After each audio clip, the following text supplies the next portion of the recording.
يا من صليت بكل الأنبياء. بسم الله الرحمن الرحيم.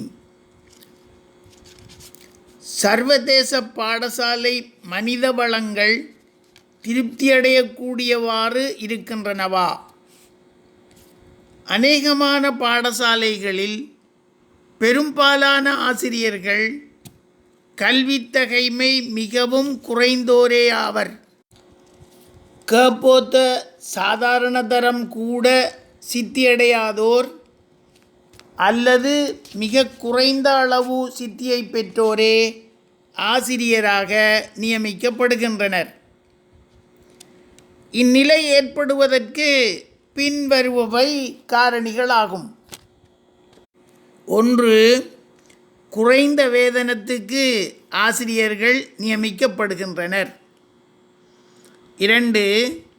கேப்போத்த சாதாரண தரம் மற்றும் உயர்தரத்தில் நன்கு சித்தியடைவோர் உயர்கல்வி பெறுவதற்காக செல்கின்றனர்.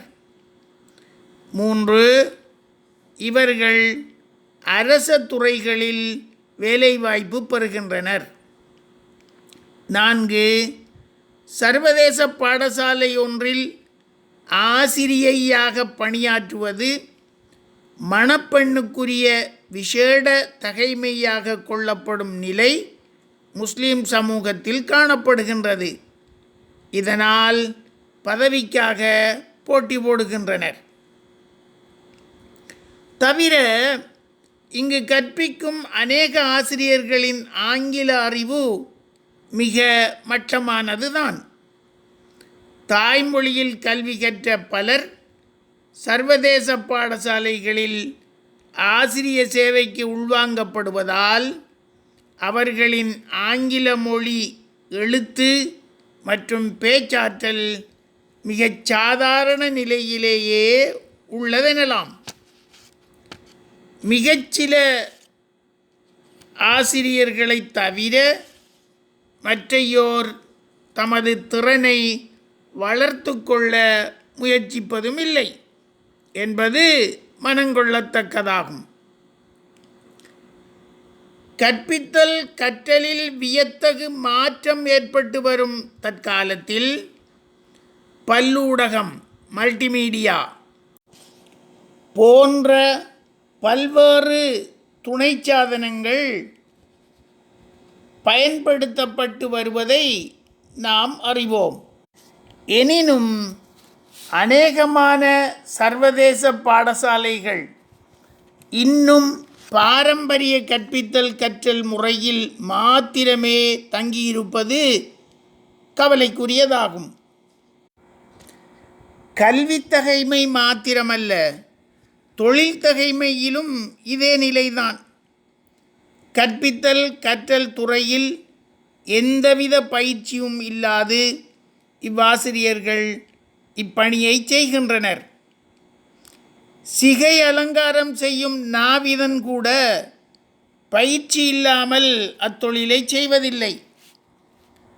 சுற்றி சுற்றி நின்று அவதானித்தல் முதல் 2 வாரங்கள், 3ஆம் வாரம் வயோதிபர் அல்லது அப்பாவி ஒருவரின் தலைமுடியில் பயிற்சி எடுத்தல். அதுவும் துவக்கம் மட்டும்தான். முடிவில் பயிற்றுவிப்பாளர் முடியை ஒழுங்கு செய்து விடுவார். தலைமுடி திருத்துபவருக்கே இந்த நிலை என்றால் குழந்தைகளை பயிற்றுவிப்போருக்கு எந்தவித பயிற்சியும் வேண்டாமோ? இதைவிட ஆச்சரியம் என்னவெனில் 2 வாரங்களில், அதாவது 10 வேலை நாட்களில் டிப்ளோமா இன் சைல்டு சைக்காலஜி, குழந்தை உளவியல் டிப்ளோமா, டிப்ளோமா இன் பெடகோகி டீச்சிங், கற்பித்தல் நுட்ப டிப்ளோமா முதலான சான்றிதழ்களை சமர்ப்பிக்கின்றனர் இவ்வாசிரியர்கள். இது ஆச்சரியமாக இல்லையா? சர்வதேச பாடசாலை மாணவர் ஒழுக்கம் பெற்றார் திருப்தியடையக்கூடியதாக இல்லை என்பதே பெரும்பாலானோரின் கருத்தாகும். தாம் கட்டணம் செலுத்தி கற்பதால் பெரும்பாலான மாணவர்களிடம் கர்வமும் ஆசிரியர்களை தமது பணியாட்களாக கருதும் மனப்போக்கும் அவர்களுக்கு கட்டுப்படாத தன்மையும் காணப்படுகின்றன. இதற்கு பெற்றோரும் ஓரளவு காரணியாக உளர் என்பது கோடிட்டு காட்டப்பட வேண்டிய உண்மையாகும். பால் வேறுபாடின்றி பழகும் மரபு அங்குண்டென கூறப்படுவதில் தவறில்லை. இவர்கள் தமது காதலை மூடி மறைத்து நியாயப்படுத்துவதற்காக கையாளும் சாதனம் ஃப்ரெண்ட்ஷிப், நட்பு என்ற பதமாகும். பெரும்பாலான ஆசிரியர்கள் தற்காலிகமாகவே அங்கு சேவையாற்றுவதனால் அவர்கள் மாணவரின் நடத்தைகளை கண்டுகொள்வதில்லை. சில சர்வதேச பாடசாலைகள் ஆண் பெண் பாலாருக்கு தனித்தனியே சமாந்தர வகுப்புகள் அமைத்திருக்கின்றமை வரவேற்கத்தக்கதாகும். நகர்ப்புறங்களில் ஓரிரு பாடசாலைகள் ஒரு பாலாரை மட்டும் கொண்டிருப்பதும் பாராட்டத்தக்கதாகும்.